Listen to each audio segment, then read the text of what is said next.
अब down syndrome में होता क्या है, डाउन सिंड्रोम में जो बच्चे होते हैं उनका पहली चीज़ तो निशानी होती है उनके ब्रॉड फेसेस होते हैं, उनका सर्वाइवल रेट बहुत कम होता है।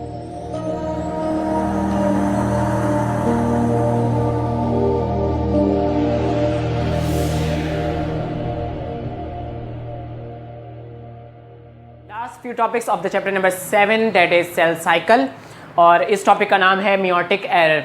नाम से जाहिर हो रहा है मियोटिक एरर का मतलब मियोसिस के दरमियान या सेल डिवीजन के दरमियान आने वाला कोई एरर उस पर हम बात करेंगे।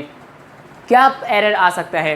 बेसिकली जब डिवीजन हो रही होती है तो नंबर ऑफ क्रोमोसोम्स या तो डिवाइड नहीं हो पाते, या तो किसी एक साइड पे कम हो जाएगा या किसी एक साइड पे ज़्यादा हो जाएगा, यही चीज़ें हो सकती हैं। तो यही है failure in separation of homologous chromosomes. ठीक है, या तो सेपरेशन प्रॉपर्ली नहीं हुई है या फिर कोई क्रोमोसोम पूरा उस तरफ चला गया या इस तरफ आ गया है। तो इस तरह की जो डिवीजन होती है इसको हम कहते हैं नॉन डिसजंक्शन डिसऑर्डर, और इसकी वजह से जब नंबर ऑफ क्रोमोसोम्स जो होते हैं, ठीक है, उसमें डिफरेंस आ जाता है, तो इसको हम कहते हैं आपके पास हेट्रोप्लॉइडी। हेट्रोप्लॉइडी का मतलब नंबर ऑफ क्रोमोसोम्स में क्या आ गया है, चेंज आ गया है। और इसमें हमारे पास जो एग्जांपल्स हैं, जो डिजीज़ेज हैं कॉमन, मोस्ट कॉमन, वो हमारे पास है Down syndrome, Klinefelter syndrome and Turner syndrome. अब क्या क्या होते हैं तीनों को एक एक करके डिस्कस कर लेते हैं। नंबर 1 आपके पास है डाउन सिंड्रोम, जिसको हम कहते हैं ट्राइसोमी 21 या फिर मोंगोलॉइड सिंड्रोम भी कहते हैं।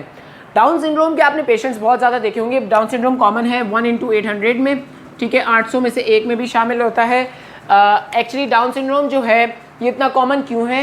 ये इतना कॉमन इसलिए है क्योंकि मैटरनल एज जो है वो बहुत ज़्यादा इसमें मैटर करती है। मैटरनल एज, अब मैटरनल एज का क्या मतलब हुआ, यानी कि वुमेन जो है who are older than 30, 35, 40 and 45, जब इनकी एज जितनी बढ़ती जाती है वुमेन की, तो उनके जो नंबर ऑफ सेल की जो डिवीजन होती है, जो मियोसिस होती है, उसमें डिफेक्ट्स आना ज़्यादा शुरू हो जाते हैं। और एक ये रिस्क फैक्टर है कि जितनी ज़्यादा एज होगी उतने ज़्यादा चांसेस हैं जो न्यूबॉर्न है उसमें डाउन सिंड्रोम का। तो अब डाउन सिंड्रोम में होता क्या है, डाउन सिंड्रोम में जो बच्चे होते हैं उनका पहली चीज़ तो निशानी होती है उनके ब्रॉड फेसेस होते हैं, उनका सर्वाइवल रेट बहुत कम होता है, 17-18 साल की उनकी एज होती है, सिर्फ इससे ज़्यादा एज नहीं होती। सिर्फ 8% ऑफ द चांसेस ऐसे, 8% ऑफ द केसेस में ऐसे है कि सर्वाइवल रेट थोड़ा ज़्यादा होता है। उनके लिए लाइफ बहुत मुश्किल होती है क्योंकि उनका IQ लेवल भी बहुत कम होता है। सो उनके लिए सोसाइटी में एडेप्टेशंस करना बहुत मुश्किल होता है, लेकिन रिहेबिलिटेशन सेंटर्स भी हैं जहाँ पे उनकी हेल्प की जाती है। So moving forward to R, अच्छा इसमें जो मेन बात थी वो बताने रह गई कि ट्राइसोमी 21 होता है, यानी कि जो 23 क्रोमोसोम्स के पेयर्स होते हैं उसमें क्रोमोसोम नंबर 21 में एक एक्स्ट्रा क्रोमोसोम होता है। ठीक है, एक एक्स्ट्रा क्रोमोसोम होता है 21 क्रोमोसोम पे, तो इसलिए हम इसे कहते हैं ट्राइसोमी 21। सेकेंड इज हमारे पास क्लाइनेफिल्टर सिंड्रोम। क्लाइनेफिल्टर सिंड्रोम में क्या होता है, बेसिकली आपके पास जो सेक्स क्रोमोसोम है, पेरेंट्स यानी कि मदर और फादर से आते हैं, जैसे कि XX एंड XY। ये कौन है? आपकी मदर है, ठीक है, और ये आपका फादर है। ठीक है, तो हो सकता है फादर ने आपके पास देना है, मदर ने तो जाहिर है X ही देना है, ठीक है, एक या ये दे या फिर ये दे, और फादर ने इन दोनों में से कोई एक देना है। या तो मदर की वजह से या फादर की वजह से क्या हो कि आपके पास एक की जगह दोनों क्रोमोसोम्स आ जाए, यानी कि फॉर एग्जांपल XY फादर दोनों दे दे और यहाँ से मदर की तरफ से X आ जाए, या फिर मदर की तरफ से दोनों X आ जाए और फादर की तरफ से Y आ जाए। ठीक है, तो इस तरह की जो कंडीशन होती है इसको हम कहते हैं क्लाइनेफिल्टर सिंड्रोम। और क्योंकि इसके अंदर एक XY शामिल है तो ये जितने भी लोग होते हैं ये होते हैं मेल्स जिनके अंदर फीमेल कैरेक्टरिस्टिक्स ज़्यादा होती हैं। अब ये वो फीमेल कैरेक्टरिस्टिक्स नहीं है जो मेल्स के अंदर बाद में जाके ड्यूरिंग द लाइफ प्रोड्यूस होती हैं, जिसको अब गायनेकोमेस्टिया कहते हैं, लेकिन ये वो नहीं है, ये उससे ज़्यादा है। इसमें क्या होता है, इसमें मेल्स में इनफर्टिलिटी होती है, ठीक है, इसमें टेस्टिस की फॉर्मेशन प्रॉपर्ली नहीं होती, और इसके अलावा इसमें ब्रेस्ट फॉर्मेशन भी शुरू हो जाती है जो कि फीमेल के कैरेक्टरिस्टिक्स है, यानी कि फीमेल के हार्मोन्स जो हैं वो अडेप्ट करना शुरू हो जाते हैं इसमें।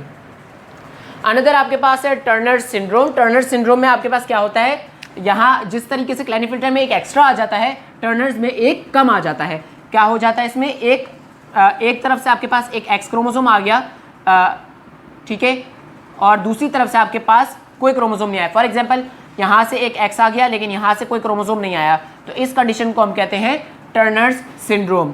और इसमें क्या होता है, क्योंकि एक X तो है तो वो फीमेल कैरेक्टरिस्टिक तो रखेगा, लेकिन ये होता भी इसीलिए फीमेल्स में, ये फीमेल्स में होता है। फीमेल के पास फीमेल कैरेक्टरिस्टिक्स तो हैं लेकिन जो कैरेक्टरिस्टिक्स हैं वो बहुत कम है, यानी कि फीमेल जो होती है वो फर्टिलिटी के काबिल नहीं होती, और उसके क्या होते हैं, शॉर्ट स्टेचर होता है and other difficulties for women. So that's all about meiotic errors. अगर आपको और भी डिटेल में पढ़ना है आप इसकी बुक रीडिंग भी कर सकते हैं और इन्फॉर्मेशन भी आप निकाल सकते हैं, लेकिन इसमें जो इंपॉर्टेंट चीज़ थी वो आपके पास था इसका कि क्या होता है XO होता है या XXY होता है या फिर ट्राइसोमी 21 होता है। ये चीज़ इंपॉर्टेंट थी जो आपको याद रखना है। और IQ लेवल जो है वो इसमें कम होता है बिकॉज ऑफ मैटरनल एज होता है डाउन सिंड्रोम। क्लाइनेफिल्टर सिंड्रोम में आपके पास मेल जिसके अंदर फीमेल कैरेक्टरिस्टिक्स होती हैं। टर्नर सिंड्रोम में आपके पास फीमेल जिसके अंदर फीमेल्स की कैरेक्टरिस्टिक्स कम होती हैं या फिर इनफर्टिलिटी होती है। That's all about the meiotic error and that is all about the chapter number 7 that is cell cycle. Thank you so much.